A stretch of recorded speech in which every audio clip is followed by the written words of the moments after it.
Hi all, welcome to my channel Thought Digger. మీ అందరికీ Thought digger ఛానల్కి స్వాగతం. తిరుమల తిరుపతి దేవస్థానంలో శ్రీవారి సాలకట్ల తెప్పోత్సవాలు ఘనంగా నిన్నటి నుంచి ప్రారంభమయ్యాయి. దానికి సంబంధించిన పూర్తి విశ్లేషణ ఈరోజు వీడియోలో. తిరుమల శ్రీవారి సాలకట్ల తెప్పోత్సవాలు ప్రతి సంవత్సరం ఫాల్గుణ మాసంలో ఘనంగా జరుగుతాయి. ఫాల్గుణ ఏకాదశి నుంచి పౌర్ణమి వరకు ఈ తెప్పోత్సవాలను జరుపుతారు. ఈ సందర్భంగా తిరుమల శ్రీవారి సాలకట్ల తెప్పోత్సవాలు బుధవారం నిన్న సాయంత్రం ప్రారంభమయ్యాయి.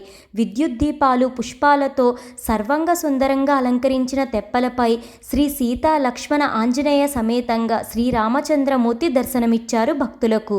ముందుగా సాయంత్రం నిన్న 6 గంటలకు శ్రీ సీతా లక్ష్మణ ఆంజనేయ సమేత శ్రీరామచంద్రుని ఉత్సవమూర్తుల ఊరేగింపు మొదలయ్యింది.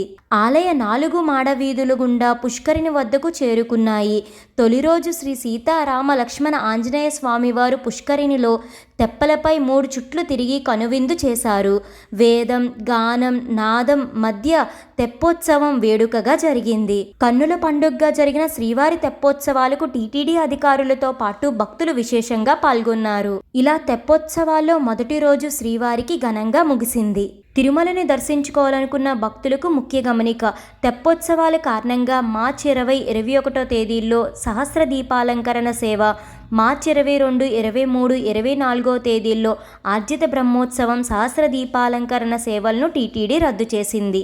ఈ ముఖ్య విషయాన్ని భక్తులు గమనించుకోండి. తిరుమల శ్రీ వెంకటేశ్వర స్వామి వారిని వీఐపీ దర్శనం ద్వారా దర్శించుకోవాలనుకునే భక్తులకు టీటీడీ ఒక ఇంపార్టెంట్ అప్డేట్ని ఇచ్చింది. లోక్సభ మరియు అసెంబ్లీ ఎన్నికల కోడ్ నేపథ్యంలో టీటీడీ ధర్మకర్తల మండలి నిర్ణయం మేరకు మార్చి 16 శనివారం నుండి తిరుమలలోని వసతి మరియు శ్రీవారి దర్శనానికి సిఫార్సు లేఖలను, వీఐపీ రికమెండేషన్ లెటర్స్ని రద్దు చేస్తున్నట్లు టీటీడీ ప్రకటించింది. అయితే స్వయంగా వచ్చే ప్రోటోకాల్ ప్రముఖులకు, వారి కుటుంబ సభ్యులకు నిర్దేశించిన విధి విధానాల మేరకు దర్శనం, వసతి కల్పిస్తున్నట్లు చెప్పింది టీటీడీ. కాబట్టి ఎన్నికల ప్రక్రియ పూర్తయ్యే వరకు ఏ రకమైన రూమ్స్కి కానీ, దర్శనాలకి కానీ ఎలాంటి రికమెండేషన్ లెటర్స్ని టీటీడీ తీసుకోదు. భక్తులందరూ ఈ విషయాన్ని అయితే గమనించుకోండి. తెలుసుకున్నారు కదండి. ఇది ఇప్పటి వరకు తిరుమల తిరుపతి దేవస్థానానికి సంబంధించిన ఇంపార్టెంట్ అప్డేట్. తిరుమల శ్రీవారు తెప్పోత్సవాల్లో భాగంగా 2వ రోజు తెప్పలపై భక్తులకు ఎలా దర్శనమిచ్చారో నెక్స్ట్ వీడియోలో తెలుసుకుందాము. ఈ వీడియో మీకు ఎంతగానో ఉపయోగపడుతుందని అనుకుంటున్నాను. మీ సపోర్ట్ కోసం ఈ వీడియోని లైక్ చేసి షేర్ చేయండి. ఇలాంటి మరెన్నో వీడియోస్ కోసం థాట్ డిగ్గర్ ఛానల్ని సబ్స్క్రైబ్ చేసి అక్కడే ఉన్న బెల్ ఐకాన్ని క్లిక్ చేయండి. ఓం నమో నారాయణాయ. Thank you for watching.